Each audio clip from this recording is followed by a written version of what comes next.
ಪ್ರಾಣ ಪಕ್ಷಿನೇ ಎಳ್ಕೊಂಡೋಗ್ತೀನಿ. ಆಗ ನನಗ್ ಬೈದ್ರೆ ಆಪತ್ತಿಗೆ ಹತ್ರ ಆಗ್ತೀರಾ? ಸರಗೊಡ್ಡಿ ಬೇಡ್ಕೋತಾ ಇದ್ದೀನಿ. ಇನ್ನೇನು ಪ್ರಪಂಚನ ನೋಡ್ಬೇಕು ಅಂತಿರೋ ಮಗುಗ ಅನ್ಯಾಯ ಮಾಡ್ತೀಯಾ? ಅಥವಾ ನಿನ್ನನ್ನ ನಂಬಿ ಸಂಸಾರ ಶುರು ಮಾಡ್ಬೇಕು ಅಂತ ಅನ್ಕೊಂಡಿರೋ ನನ್ನ ನಂಬಿಕೆಗೆ ಅನ್ಯಾಯ ಮಾಡ್ತೀಯಾ? ದಯವಿಟ್ಟು ಪರಿಹಾರ ಹೇಳಿ. ಮಾತಲ್ಲೇ ಕಟ್ ಹಾಕ್ತೀಯಾ? ಸರಿ, ನಾನ್ ಹೇಳೋದ್ ಸರಿಯಾಗಿ ಕೇಳಿಸ್ಕೋ.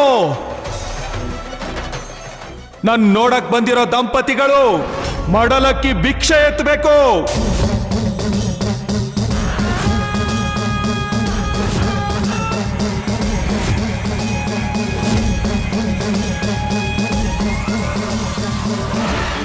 ನೀವು ಹೇಗೆ ಹೇಳ್ತಿರೋ ಹಾಗೆ ಮಾಡ್ತೀವಿ. ನೀವು ಹೇಳಿದ್ರೆ ಸಾಲದು, ಪಕ್ಕದಲ್ಲಿರೋ ಯಜಮಾನ್ರು ಮನ್ಸು ತಿಳಿ ಆಗ್ಬೇಕು.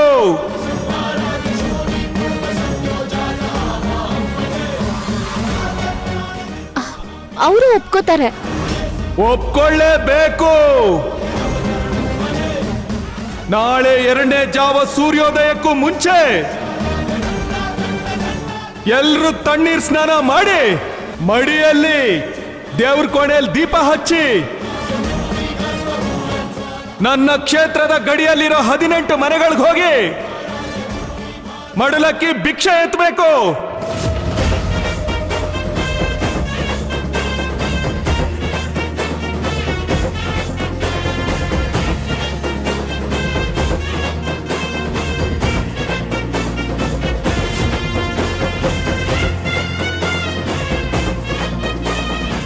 ಆ ಭಿಕ್ಷೆಯಲ್ಲಿ ಬಂದ ಅಕ್ಕಿನ ಇದೇ ನನ್ನ ಸನ್ನಿಧಿಗೆ ಬಂದ ಅನ್ನ ಮಾಡಿ ಅದಕ್ಕೆ ಮೊಸರು ಹಾಕಿ ನೈವೇದ್ಯ ಮಾಡಿ ಆಮೇಲೆ ಆ ಪ್ರಸಾದನ ನೀವೆಲ್ಲರೂ ಭಕ್ಷಿಸ್ಬೇಕು.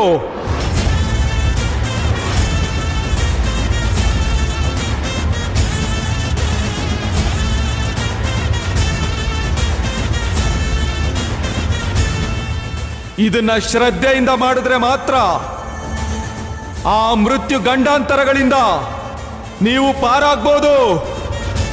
ಮಾಡ್ತೀರಾ? ಮಾಡ್ತೀವಿ. ನಮ್ಮವ್ರನ್ನ ಉಳಿಸೋಕೆ ಏನ್ ಬೇಕಾದ್ರೂ ಮಾಡ್ತೀವಿ.